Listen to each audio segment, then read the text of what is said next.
Hello and welcome to the TRUUMAN Podcast, the podcast designed to create a generation of self-defined men. Today, I'm joined by Toby Freeman, the founder of the Robbing Cancer Trust. We're going to talk all things men's health, the running around dressed as a giant pair of testicles, and also your story as well. How are you doing, Toby? Very well. Thank you very much for having me here. Awesome. And before we get into all those sort of interesting topics, Toby, in your own words, what makes you a man? I think every guest has probably said this, but this is a really difficult question. And I thought about it from loads of angles, and I just sort of kept coming back to what are the defining qualities I'd like to pass on to my son? Literally man to man. So the three things I came up with, and I was looking at people that I admire, things from my father that he's passed on to me, were finding a purpose, so working towards something greater than ourselves, using our experience to help others, so trying to leave the world in a better place than we find it, and then however you want it summed up, but the basic tenet of stoicism, do good. So understanding your values and then just living them by example. I think that's really important. That was the best answer that I could come up with about what makes me a man, or the qualities I think a man would want to possess. I love that. It's really interesting. I guess a follow-up question is, why do you think it's about passing those things on as well? It's just so difficult. Everything else that you could use to define a man is reasonably up for interpretation about, you could argue whether it's a good thing, a bad thing. You've got the biological element of the spectrum of biology.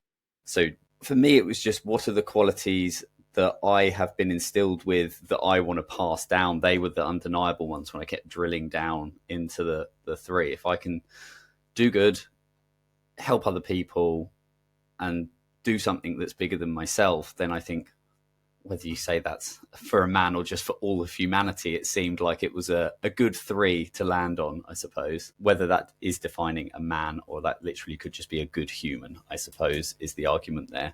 But I'm happy with those, and I'd love to see my son pass those on. Yeah, awesome. So, Toby, why don't you tell us a little bit about the Robbing Cancer Trust? What is it and what does it do?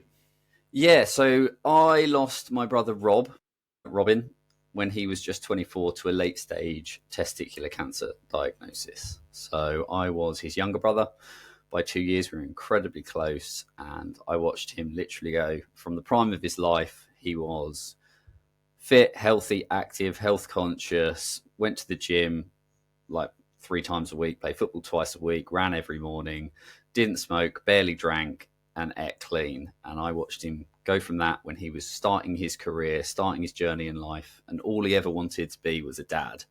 Always said that. And in 10 short months from this late stage diagnosis where he didn't know the signs and symptoms and he ignored them, and unfortunately it was caught at stage 4, watched him go to holding his hand on his deathbed, and just wanted something good to come from that. That was a tragic thing that we went through. There was no one out there offering particular awareness or education or support for that type of cancer, although there's some amazing charities out there that did support us, like Macmillan. But we wanted to make sure if that could happen to Rob, we felt it could happen to anyone. And really it was about reaching those young men and women, because we do ovarian as well, but we'll talk about the testicular side today, reaching them as they're going out of that period of their life where mum and dad look after everything, or their health, taking them to the doctors, making sure they're okay, getting them checked up, to actually becoming an adult and taking your own health seriously and advocating for that health. So that sort of 16 all the way up to like 35 is sort of our main demographic. And we decided that schools were a perfect place to do that. We started this little charity with a hokey poke fundraiser, and the ball keeps rolling and you keep going and you put all your purpose and your dedication towards it. And yeah, we've grown it into this amazing charity where we're going to schools, colleges, businesses, universities, delivering these workshops and these talks and these lunch and learns where we break down the barriers, break down the stigma, reduce the embarrassment, use lots of humour, and engage lots of people. And then we offer support as well to anyone going through it anywhere in the UK. Free cancer support packs, one-on-one support from our CNS. And lots of awareness campaigns out in the community, going to mass participation events like music festivals, and just getting out there and trying to reach as many people as possible. So I guess the sort of big question is, why do you think that this is more of a sort of young man's cancer? Obviously your story is linked to that, but why is it that testicular cancer, you feel, is something that young men should take a little bit more seriously? So testicular cancer is actually the most common cancer in young men, so 15 to 45. So although there's 2,400 cases a year, which makes it a rarer cancer, the majority of those cases are happening in young men. I don't know the actual biological reasons for that, but it just means I know there's a need for young men to be checking themselves regularly, aware of the symptoms, and we need to be having these important conversations with them. It really fit both. Rob was obviously right in the middle of that, 23 when he was diagnosed. So we feel like we're teaching these life skills at this important point when you're becoming your own health advocate. If someone checks their balls from the age of 16 and never finds anything, that's still a good life skill. It's only taken two minutes a month. That's not a massive accumulation of time. We spend much more time doing lots of other silly things than that. So we just want to make sure that everyone has the best chance of surviving these types of cancer, because they are incredibly curable if caught early. So testicular cancer is like 96% curable if caught early. So like stage 1 tumour in the testicle, then might not even need chemotherapy. If your doctors and your medical team feel that that's the case, you can just have the testicle removed and surveillance at that point. So we just want to make sure everyone has the best chance of, if there's anything wrong, surviving. Yeah, I mean, the irony there is you're targeting sort of 16 to 35, but I imagine at 14 there was plenty of touching in and around that area for sure, right?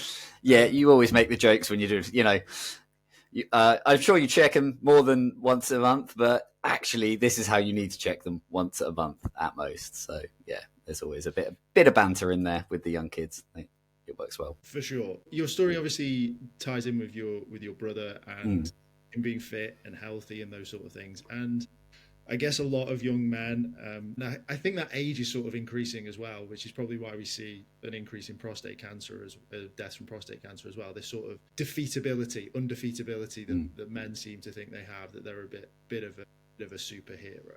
What would be sort of like a message to that kind of guy who is, like you say, he's smashing everything from the face of it? I think the argument is always, you never know what's around the corner, right?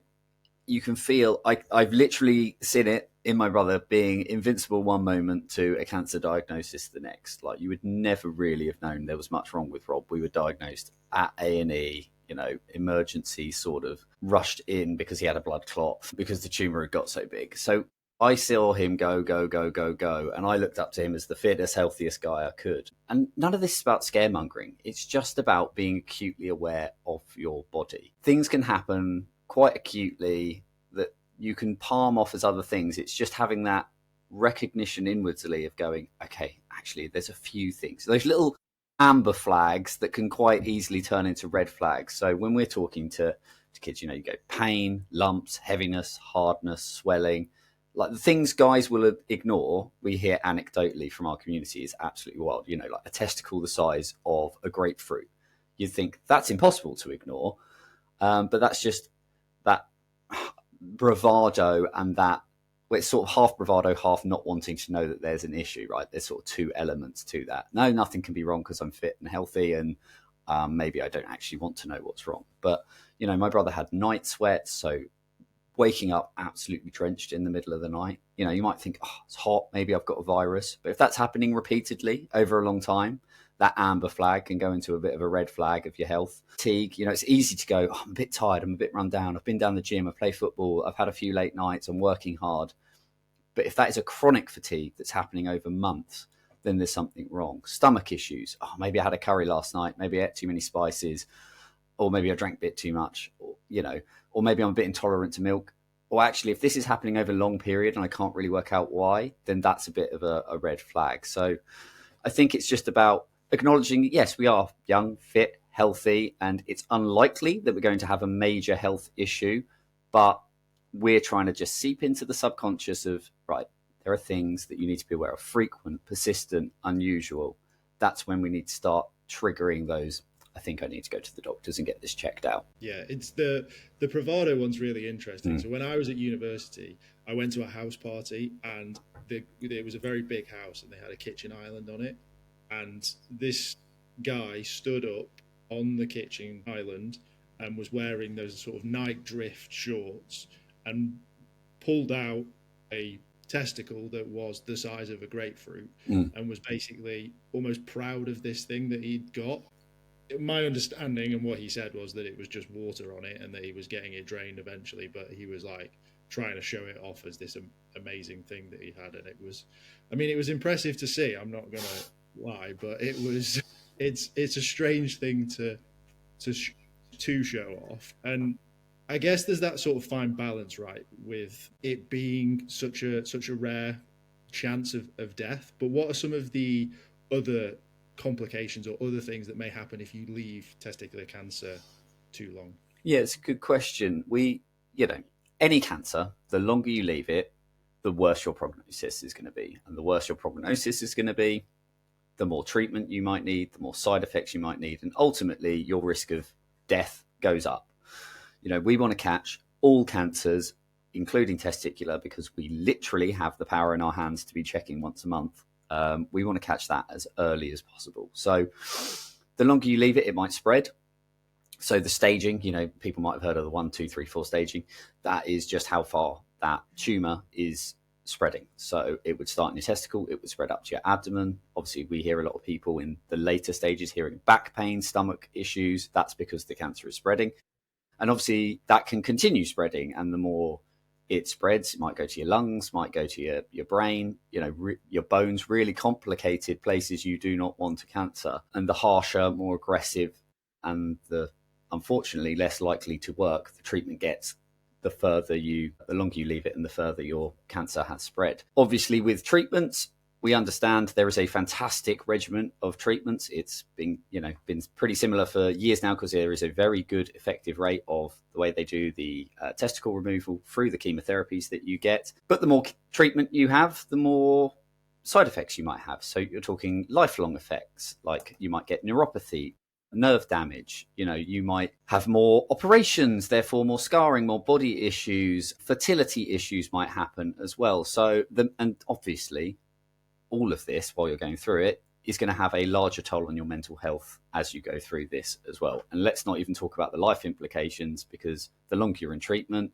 financial issues happen. There's all of these, there's a million reasons to check yourself once a month and not let it get too far down the line, and get to the doctors as soon as possible, because just everything gets more complicated the longer you leave it.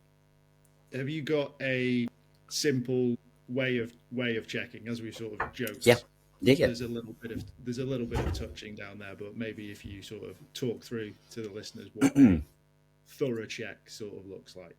Of course. So best time to check, hot bath or shower, because your balls literally are a temperature gauge. Everyone, as soon as I've said that, will think of the last time it was cold and you're in shorts. Everything shoots right up inside you. So you do want everything hanging as loosey-goosey as possible. It's just easier to check. So hot bath or shower is absolutely perfect. Everything's hanging. You just check one testicle at a time, finger and thumbs, and you're just having a gentle roll. Don't squeeze. Obviously, we know what that feels like. It's incredibly unpleasant. Just feeling around the testicle. It should have a little bounce to it, as in it shouldn't be rock hard like a pebble. Excuse me, Lewis. It shouldn't be rock hard like a pebble. And you're checking one testicle for about 30 seconds to a minute, and then you're going to go over and check the other testicle.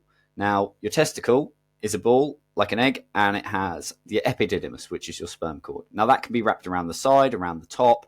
That can be quite tender. Again, this is just getting to know your normal. Everyone's are slightly different. It can be quite tender when you're checking that part, but you shouldn't feel any major lumps. You shouldn't feel major pain when you're there, but it might just make you go, okay, right, that's the epididymis. That's where sperm goes from point A to whatever you're pointing it at. That's one of the good jokes we tell in our workshops. And you're just having a feel. Basically, cancer doesn't work symmetrically. So if you've got something in one and not in the other, that's not normal for you. If you find anything completely abnormal, like one is rock hard, one is swollen, there's a lot of pain in one, or the traditional, there's a lump, about the size of a pea. Any sort of lumps should be checked out. And again, this is why we check monthly. It's like the analogy we use is like, it's like when you're putting on weight. If you look in a mirror every single day, you don't necessarily know you've gained a few pounds. But if your mate sees you after a month, they might go, you've packed on a few. It's like your testicles. If you're checking every 5 minutes, you're not going to notice anything new because that's going to feel normal to you. So once a month is a great time just to be checking so you notice anything completely abnormal. Most of the time, if you find something, you're either going to have epididymitis, which is a swelling of an infection and swelling of the epididymis, which is quite painful, dull ache, a lot of things you might think you've got something wrong down there, dull ache, stomach ache, it just feels heavy and it's uncomfortable, but a doctor with antibiotics can prescribe that really quickly. Or you're going to have a water cyst, which are really common. All you do, your doctor will find that water cyst and get you sent for an ultrasound. An ultrasound will tell immediately whether it's a hard tumour or whether it's a water cyst. I've had about 4 scans on my balls now just because I'm a bit overly cautious because of my family history, and I found cysts and lumps. And they've always been water cysts and they go away on their own. So, you know, it's just about treating your testicles like any other part of your body. If you had tennis elbow and it was really giving you jip, you'd go and see someone about it. You know, if you had a rash, you would go and see a doctor about it. Your balls are just another part of your body, and no doctor cares about giving them a quick check. Completely. We spoke about this. I have an anecdote around it. I found some lumps when I was sort of like 19, 20, and it took me ages to get to the doctors. It took me a good minute to sit in the doctor's chair and be able to say I have something on my testicles, which like was quite a thing, and yeah, just whipped me off for an ultrasound again, which was quite nerve-wracking and a little bit intense, I may say. But there's a lot of goop. They put a lot of the goop on there, don't they? When they're a lot of goop, a lot of silence as well. Yes. With my particular doctor. I imagine some are more chatty than others, but that obviously added another level to it of like, is this actually serious? Are they actually seeing something that they shouldn't see? And yeah, it came back as cysts, and yeah, that was sort of the end of that so journey. That's really interesting, Lewis, actually. So one of the things we do in schools is talk about how to go and talk to a doctor, because a lot of like 16-year-olds, you've literally never done it, right? Mum and dad always, or your guardian always just calls if you're ill or makes you go, shimmies you down the road. So a big part of what we do is talk about that whole process, because there are quite a lot of gatekeepers in that process. If you are 16, let's say, you find a lump because you've had one of our talks, there's a massive barrier to calling up to the doctors. And let's assume the only person in charge of that is the 16-year-old. Let's assume they do that. Then there's another barrier of the receptionist who goes, and what's wrong? So we teach everyone to say, right, perfectly normal to just say it's a private matter. I'd like to discuss it with the doctor. You're also perfectly comfortable to take a chaperone. That can be a mate, that could be a partner, that could be a parent, or, you know, whoever you're comfortable taking as well. And then things with like ultrasounds, this comes back to sort of, I've been in those circumstances when I've told the ultrasound, I'm like, look, I'm nervous because I have this family history. Can you just talk me through everything you're doing? So it's just being that bit vulnerable. That takes some effort, but being vulnerable allows that doctor to be like, okay, I understand your state of mind. Usually it's really banal, isn't it? They're like, I do a series of scans. I just have to measure it. I'm checking for any lumps. But then they're a bit more communicative, especially if you're worried. So there are things we can do to advocate for our own mental health in those spaces where we're advocating for our physical health as well. Yeah, and I think the final part of that was waiting for that phone call, because obviously you still got to wait for your results and things like that. I guess there's sort of an element.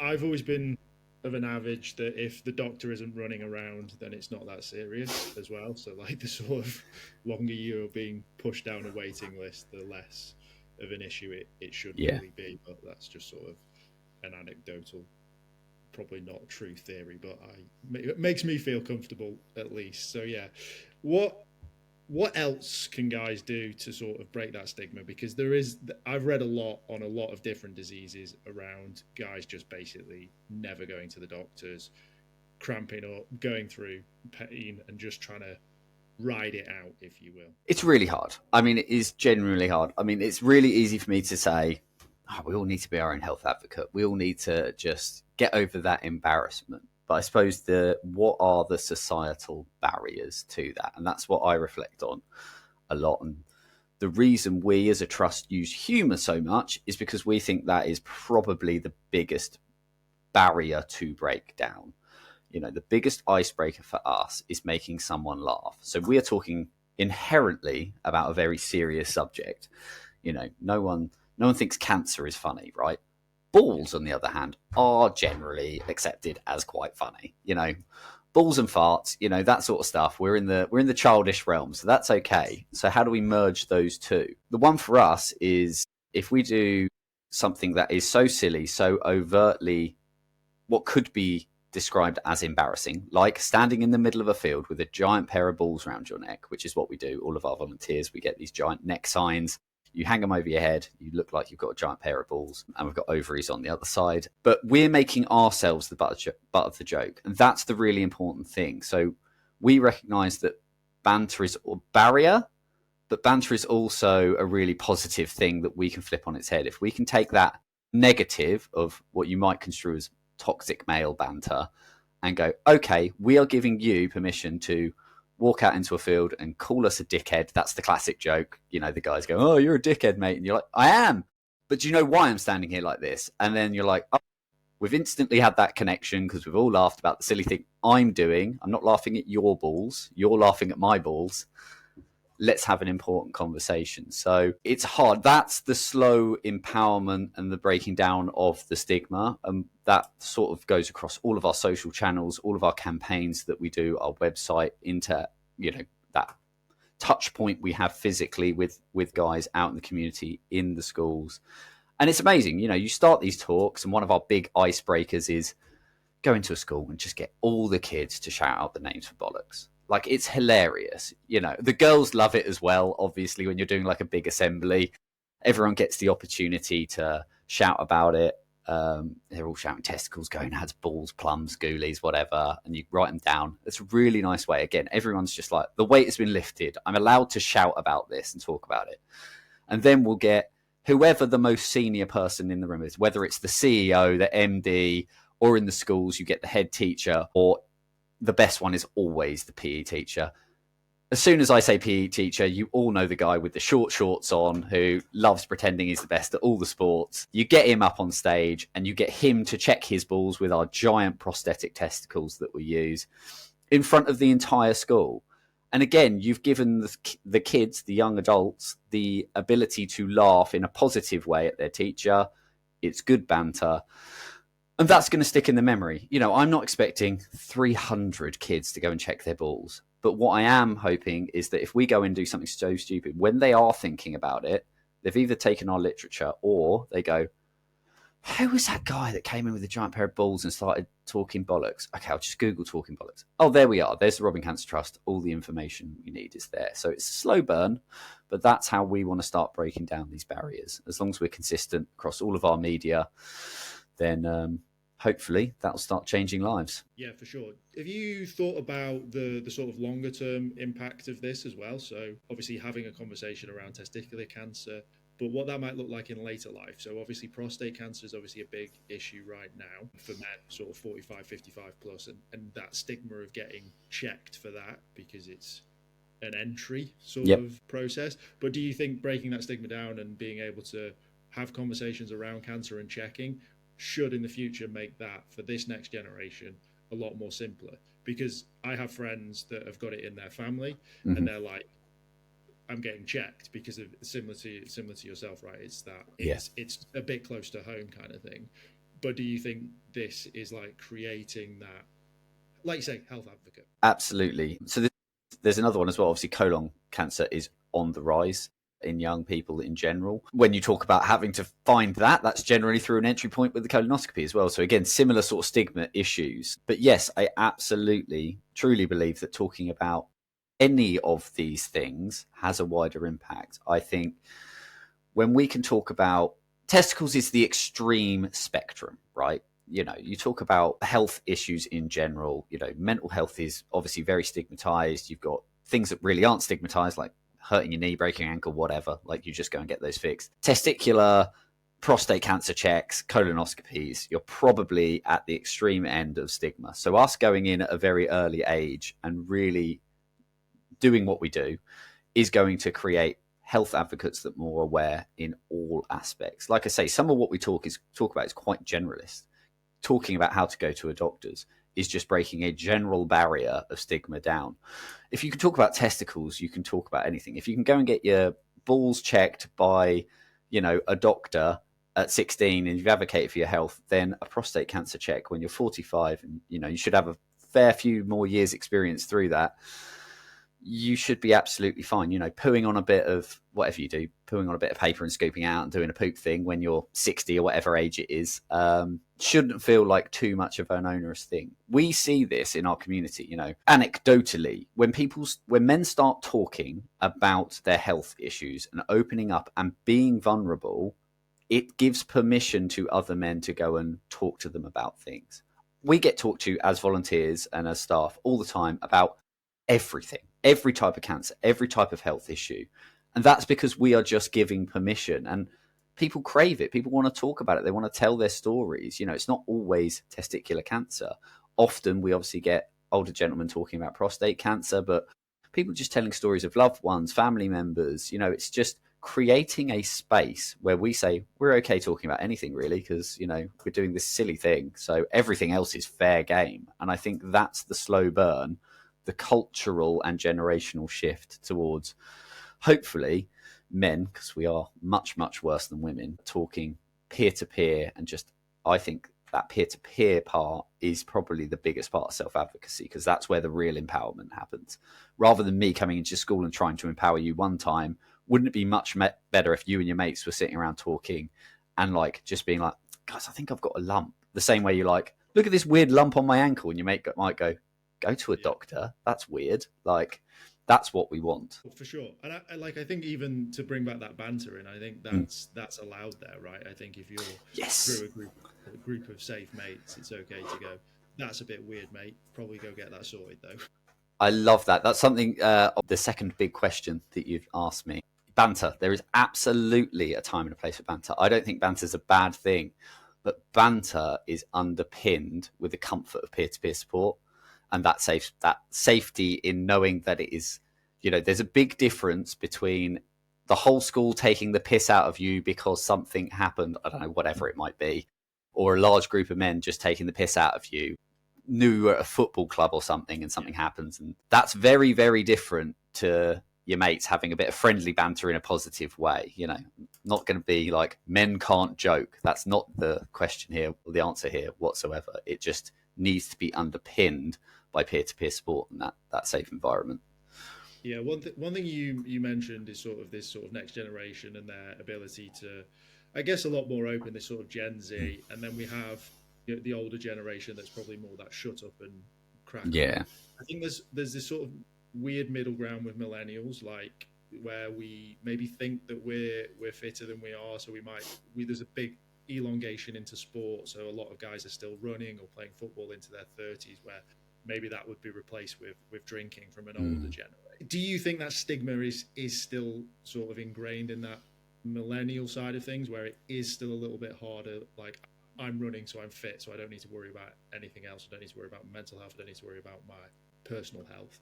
Do you still think that's there a little bit? I think with every generation you're carrying, these sound like big words to say, but you're carrying a bit of generational trauma from the previous generation, right?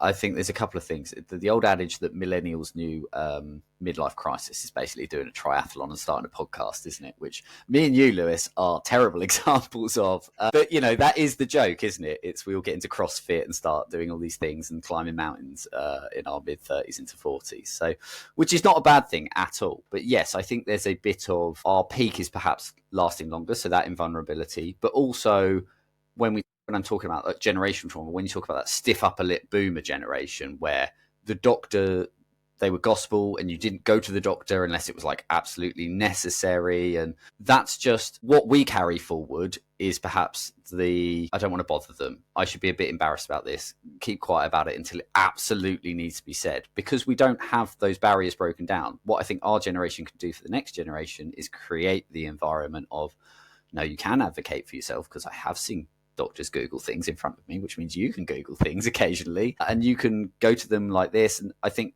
that will get better for previous generations. But I do think we carry forward some of that. Yeah, just shut up and get on with it, which is a difficult thing. I think we are the generation that needs to break that so that the future generations can, not have any of that as they move forwards. Yeah, I would categorically say I'm guilty of it. Like, there may be times when I should have gone to the doctor and I've not gone, or because I've fought it off, and maybe it would have been done a lot quicker with some antibiotics or whatever. So I know I'm guilty for it, which is why I feel comfortable saying it, because it's something that I know I would need to work on, because age catches up with us all, right? No matter how sort of fit and healthy we think we are going to deteriorate. That's the unfortunate truth of the matter, right? That is true.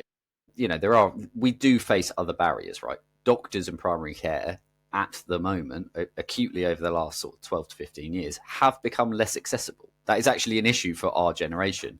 I hope there'll be some things changing for the future generations where it'll be a bit more accessible. But we also have gone through a massive pandemic that I think has put a lot of people off going to the doctors, and it created a bit of stigma around there as well. So I think our generation have been generally unlucky in that. You don't know the village doctor like the previous generation did. Maybe things will change with AI and stuff for the younger generation as they grow up. For sure. Well, let's talk about sort of midlife crises. Oh, yeah. Insane challenges of fitness that we try and put ourselves through. Why don't you tell us a little bit about some of the crazy things that you've been up to make more awareness towards this? Yeah, so the beginning of this year, I looked at my role as CEO, and I've got an amazing team who keep the charity ticking over. I was like, where can I have impact? What can I be doing to really bring our conversations and our mission to the forefront? And I like running, and I like raising awareness of testicular cancer. So the thought was, can I run around like a giant ball bag? And I okayed it with my very understanding, because I knew this was going to be a ridiculous thing that took over a lot of my life. And the Big Ballsy Challenge was born. So effectively, from March, where we launched at the Colchester Half Marathon, which is a half marathon that the charity owns, all the way through to next London Marathon in April 2026, where I'll be trying to break a world record. I am trying to run 500 kilometers all around the country dressed as a giant testicle. So I've got this massive suit that's like makes me about 7 foot tall and about 4 foot wide, giant balls, pubes that bounce, talking bollocks saves lives on the back. I've run Brighton Marathon, London Marathon. In June, I ran across the country. So I ran from all the way across Hadrian's Wall, plus a little bit further to coast it. I've run around, I literally last week ran around London as a ball bag on a random Tuesday morning with another gentleman. And I'm about 315 kilometers into my challenge so far. Sorry, Lewis. And I'm just trying to raise as much money, as much awareness as possible. We've reached like 5 million people on social and in the media. It's been absolutely wild. People just love the testicles. And I've had these amazing responses from people I've run races with, people that have seen me, their partners getting checked, them going and getting checked. It's just been absolutely incredible to see the response, both on a media side, because that's a massive part of what we do, but the real visceral, I have checked my balls, I've found a lump, I've gone to the doctors because I saw you running around like a ball bag. So it's just this ridiculous challenge. Again, I thought, what's the stupidest thing I can do? What would be the most embarrassing thing that most people would think of? I need to lead by example. I was up on the tube the other day with the bollocks, just standing there, like Londoners just staring at me. No one asks. They're just like, can't be bothered with this weirdo. And I just think, I've just pushed myself really far out of my comfort zone. But it's also incredibly difficult physically and mentally. I'm running 100 kilometers in September in 24 hours and taking on a few more ultramarathons in the balls thereafter as well. So, just trying to lead by example on this one and just push myself as far as I can go. Yeah, there are some big challenges in there just on their own, right? And you're sort of stacking them for maximum impact. I imagine you got some serious looks in the Scottish side of things coming across the UK. It was good fun. So Hadrian's Wall was strange because you just occasionally bump into random people and they were lovely and you stop and have a chat. And we got lots of donations that way. It's quite remote, obviously. The second day is just like through the Pennines, like you just crags up and down, and everyone was absolutely amazing. We got caught up in a actual ultramarathon at one point that just coincided on time. So loads of runners. That was really cool. Everyone giving us some support. And then the last day I was on my own. And you'd been out in the middle of nowhere, just sheep, horses and cows for the most part. And then I just ended up in the middle of Newcastle on a random Sunday where the Sunday market was going on. And obviously no one had any context. Like, it was almost standstill. It was so packed. Yeah. And I just had to slowly waddle my way through the middle of Newcastle. A few lads are like, "Oh, hey, lad." Sorry, Lewis. Oh, you'll have to excuse me. Got a bit of a chesty cough going on. Okay. Just waddling through the middle of Newcastle really slowly as people were just going about their Sunday, just thinking, who is this absolute weirdo? Me just trying to trudge my last five kilometers towards the end. But it was an amazing experience. And yeah, people were just so generous and so kind. Really got me through the 150 kilometers over the 3 days. Yeah, amazing. They must have thought it was a stag that had escaped and they were trying to... Yeah, probably. Just bonkers. Yeah. So what's the big goal with the run? Is it just to raise as much awareness as possible, break some world records, or is there another underlying goal there as well? Yeah, so the end goal for us would be trying to raise £240,000, which is a ridiculous amount. I've never raised anywhere near that sort of money. And we're doing really well. I think we're over 18,000 so far. And we're trying to raise this 240,000 because there's 2,400 guys diagnosed every year.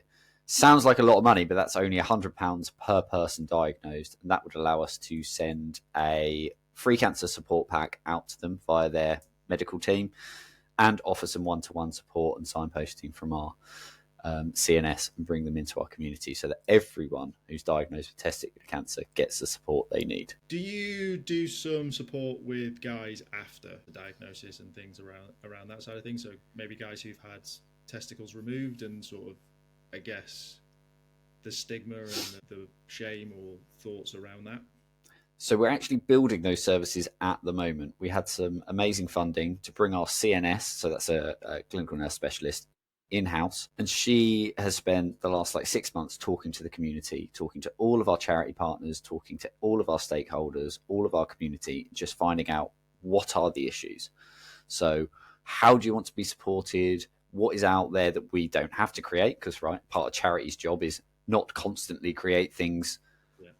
If we can signpost onto other amazing charities, but really looking at what are the issues, what is missing, and how do we create that with our partners in the NHS to make this sustainable? So the answer is we are creating those as this podcast goes out. It's a major focus for us moving forwards. How do we ensure we create spaces for all of our community and give them the opportunity to reach other people, especially that have been through them? Because that peer-to-peer support is the number one thing. Guys are like, I want to talk to other guys that have been through this, be around people that get it. And we're just creating those services at the moment. Amazing, because it's another level to it, right? You've been through it, you've maybe caught it. It might be a little bit later down the line, but that's led to new realms. You're probably still relatively young as well, whether that's infertility or like I say, maybe a prosthetic. I don't know what the solution is. Yeah, so prosthetics, fertility issues, body dysmorphia, obviously the mental health side of going through it. It's a very lonely thing, cancer. A cancer diagnosis is, even if you've got the best support network in the world, we often hear guys being like, they were great, but they don't know what's going on, and that's not because we can't communicate. It's just because I'm going through this major life thing, especially if you're young. Your mates are out partying, their jobs are going well, careers going on. Your life has stopped, right? So being around people that get it, really, really important. Financial issues, sexual issues, health issues, like getting back to the gym, wanting to feel fitter, but not having the energy to do so. All of that. There's all of these long-term issues. And what we never want to do is end support at clinical end, because it's this whirlwind you go through. Your doctors go, all right, you're fine now. And, their support wanes off, as it should do. But then the individual is still left untethered in the world, especially in younger people, because the world expects them to bounce back. You haven't got cancer anymore. Crack on, just get on with it. And you're like, but I've just been through this and I don't know how to navigate this bit going forward. That's what we want to be there for. So yeah, these long-term support doesn't really ever end. Could be 20 years ago, could be 10, 2 months. We want to be able to support people all the way through. Yeah, I'm a huge advocate for spaces. I'm a huge advocate for niche spaces. I think the more niche they are, the better they are for men. I think that's where they feel the most safe and are more likely to be more vulnerable. So if it is just a room full of 27-year-old blokes that used to run marathons and have all had testicular cancer, then I'm all for the nichest room in the UK. So yeah, exciting to see what's next. Sort of on that and the men's space. Is there something that you personally like what's going on in the men's space, and what do you want to see a little bit more of? Yeah, so I think I merged these when I was thinking about them, because I think there are things that people are doing really well. I just want to see more of them. And 1 second, excuse me. I think there's 3 things that I think there are people doing it really well, but would really love to see more and more of. I think there's vulnerability. I think we need less. Can I swear? I think I already have. But yeah, cool. Less bullshit, less banter, more brotherhood was a really catchy little tagline I came up with. I was well happy for that when I was thinking about this, Lewis, not going to lie. But I think we need more of that open and honest communication. And I think that comes back to men leading by example. Again, harking back to there is a space for banter, but it's very much underpinned by the comfort of that peer-to-peer support and that safety of that banter. And that sort of leads into the community. Again, I don't think that's anything new, but we can all agree loneliness is dangerous. Like internally, I think it's really dangerous, like the mental health side of it. But I also think loneliness externally into the world, we're seeing the ramifications of that. When guys are loneliness, they find the wrong people, and that can have a really bad impact on the wider world. So we do need to start creating spaces that bring men together. And I think, like you said, niching is not a bad thing at all. There is a time and a place for generalist spaces, but we want to be around people that have shared interests and ideas. And that one always makes me think, someone once said to me, men talk in parallels, which I think is so interesting. We are shoulder to shoulder. Men don't like the sitting around and drinking a coffee. I know we're doing it on a screen here, Lewis, but generally, men talk in parallel, shoulder to shoulder, walking alongside each other. So a lot of the best spaces I see are like the men's sheds, where men get together, there's a shed or a place, and they just chuck a lawnmower in it, and they're like, fix it. And then men start fixing it. And then men start talking, because that's what we do. The conversation is there, but what we don't do well as men is ignite that conversation organically. You know, we might go, all right, mate, how you doing? Yeah, fine, bit knackered, all good. You know, it's sort of like we're not very good at getting to any sort of level, but give us a thing. And for some reason, we're brilliant. You know, we start talking, we start moaning, we start bringing up topics. And it's because we're focused on fixing the lawnmower or whatever it might be, building a fence, or I don't know why I've gone straight to DIY here, but it's a good analogy. Give men something to do. And I think the conversation gets drawn out of us a lot easier. So that's, I think, what we need to do is create these spaces and give men an excuse to come together. We're going to all sit around and talk about our health, right? And that's part of our service design in the Robbing Cancer Trust. Will not be just you're coming together to talk about all this. It's you're coming together to do something. The talking will happen. That we've got you. That's a byproduct. And then I think vulnerability and community, that creates permission. And I think that's a big thing. Me and you are having a very open conversation because we've set the ground rules early. We knew it was going to be this. We gave each other permission to tell anecdotes, to be vulnerable. We have created a space for me and you, right? So, you know, we both know in this space, it's okay to not have the answers, to be vulnerable, to not be okay, to ask for help. And I think that's the brilliant byproduct of the first two. So I think, yeah, having that permission lifts the weight and it allows the burden of loneliness to come off our shoulders. And I think that's really, really important. So vulnerability, community, and that gives us permission. And once we have permission, I think a lot of our problems ease up. Toby, it's been an absolute pleasure. If people have liked what they've heard, they want to donate and they want to find out more, let them know where they can do all of that. But also, I will leave the final thoughts with yourself. Thank you very much for having me. If anyone wants to find us, it's therobbingcancertrust.org or at RCT Charity online. And all donations go to our awareness, education and support programs. And final thoughts are know your normals, check yourself regularly, go to your doctors, could save your life.